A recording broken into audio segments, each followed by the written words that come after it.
సమాధానకర్తైన దేవుడు నీకు తోడుగా ఉన్నాడు. నాకు ధైర్యముగా ఉన్నదయ్యా.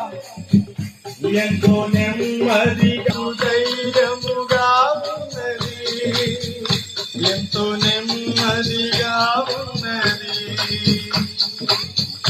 అవును యేసయ్యా, అయ్యా మాకు నెమ్మదిగా ఉంది ప్రభువా.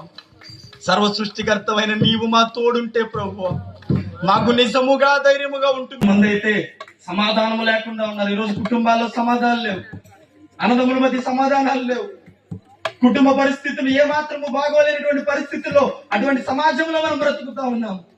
ధైర్యం కోల్పోయినటువంటి పరిస్థితుల్లో మనం ఉన్నాం. ఇది ఎలా జరుగుతుంది, నేను ముందుకు ఎలా వెళ్ళాలి అనేటువంటి ఆ బలహీన పరిస్థితుల్లో మనం ఉంటా ఉన్నాం. అయితే నా దేవుడు అంటా ఉన్నాడు, ధైర్యము కోల్పోయిన ప్రతి బ్రతుకును నేను ధైర్యపరచడానికి ఇష్టపడుతా ఉన్నాను, బలపరచడానికి ఇష్టపడుతా ఉన్నాను. ఇదిగో ఈ రాత్రి కూడిక పెట్టడానికి